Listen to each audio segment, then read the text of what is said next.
todos, bienvenidos a Voces sin Violencia, un espacio para reflexionar sobre los desafíos de nuestra sociedad. Mi nombre es Itari.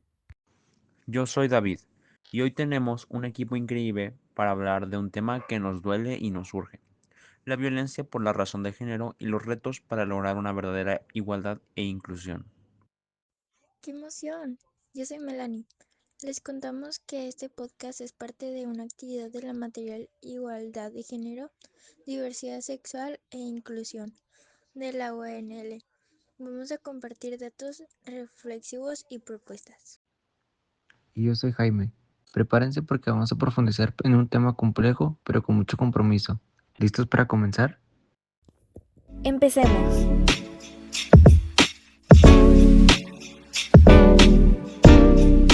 Para entender la violencia de género, primero tenemos que aclarar, ¿qué es el género? ¿Por qué no es lo mismo que sexo? Exacto, David. El sexo se refiere a las características biológicas con las que nacemos. Cuerpos con órganos sexuales masculinos, femeninos o intersexuales. Pero el género es otra cosa. Así es. El género es una construcción social. Son todos esos roles, comportamientos y expectativas que la sociedad nos asigna por haber nacido con un cuerpo u otro. Por ejemplo, las mujeres son sensibles, los hombres no lloran. Eso es género.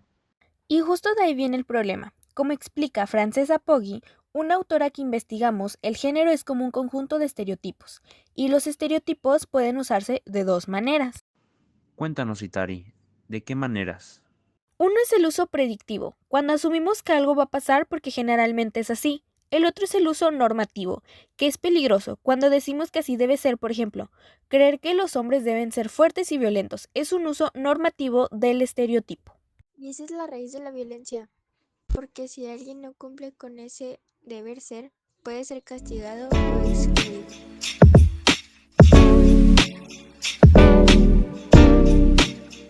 Bueno, ya que entendemos qué es género, ahora, ¿qué significa exactamente violencia de género? Porque no solo son golpes. Tienes razón, Jaime. Según el texto que analizamos, hay 4 formas de entenderla. Vamos a explicarlas de manera sencilla. Y empiezo con la primera, la violencia como estereotipo de género. Esto significa que estadísticamente la violencia está asociada a la masculinidad. Los hombres cometen muchos más crímenes violentos que las mujeres. Y ojo, no es que todos los hombres sean violentos, pero socialmente se ha normalizado que los hombres son más agresivos. Eso es un estereotipo con base estadística. Pero también se usa de forma normativa, se educa a los niños para ser duros y a las niñas para ser sumisas. La segunda forma es la violencia motivada para imponer el género. ¿A qué se refiere? Se refiere a los ataques contra quienes no se ajustan a los que deberían ser por su género.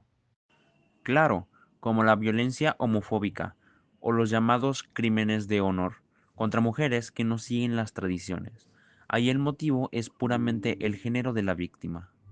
La tercera es la violencia que afecta desproporcionadamente a un género.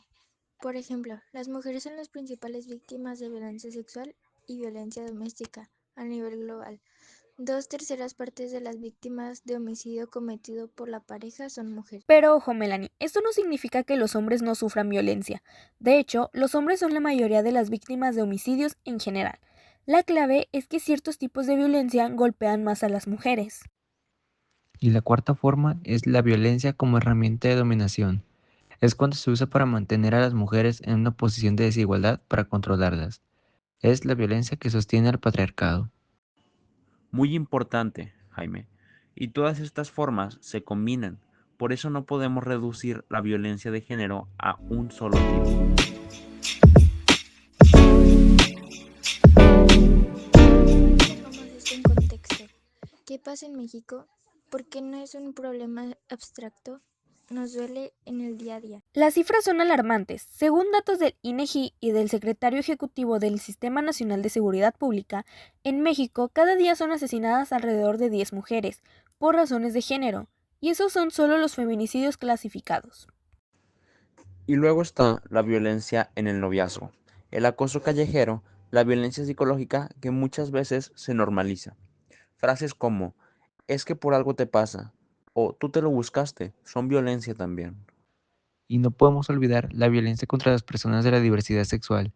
Las agresiones a personas trans, por ejemplo, son brutales y muchas veces quedan impunes. Suele decirlo, pero en México es uno de los países más peligrosos para ser mujer y para ser parte de la comunidad LGBTIQ.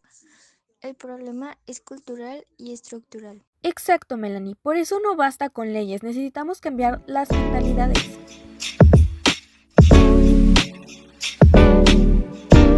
Hablemos entonces de los retos. ¿Qué podemos hacer? ¿Qué necesitamos como sociedad? El primer reto, y quizás el más importante, es la educación. Tenemos que educar desde pequeños en igualdad. Si un niño aprende que puede llorar y una niña que puede ser fuerte, estamos rompiendo estereotipos. Sí, y eso implica revisar lo que enseñamos en casa y en la escuela.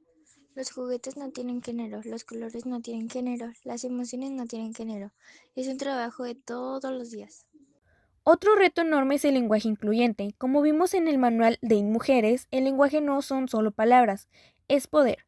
Cuando decimos los mexicanos o los ciudadanos, ¿dónde quedan las mexicanas? Usar todos, todas, las y los no es una moda, es una forma de visibilizar. Y un reto más, justicia con perspectiva de género.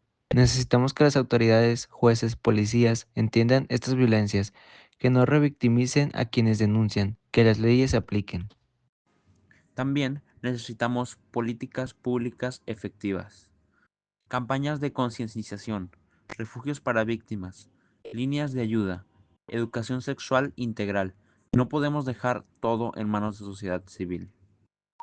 Y sobre todo, necesitamos incluir a todas las diversidades. No se trata solo de mujeres y hombres.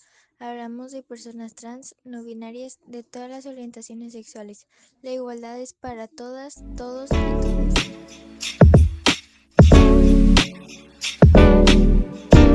Hemos hablado mucho, pero quiero cerrar con una reflexión personal. La violencia de género no es un problema de ellas, es un problema de todos. Nos duele a toda la sociedad. Así es, y cada uno de nosotros puede hacer algo, revisar sus privilegios, cuestionar sus propios chistes y apoyar a quien lo necesita, no callar ante la injusticia. Yo creo que el camino es largo, pero no imposible. Si hoy estamos aquí hablando de esto es porque ya dimos un paso. Ahora toca actuar. Y actuar significa también exigir a nuestras autoridades, votar por personas comprometidas con la igualdad, denunciar, participar. Muchas gracias por acompañarnos en este episodio de Voces sin Violencia. Soy Itari. Yo soy David. Y yo, Jaime. Este fue un trabajo de la Universidad Autónoma de Nuevo León para la materia de igualdad de género, diversidad sexual e inclusión. Yo, Melanie. Nos escuchamos pronto. Recuerda, la igualdad se construye todos los días. Hasta la próxima.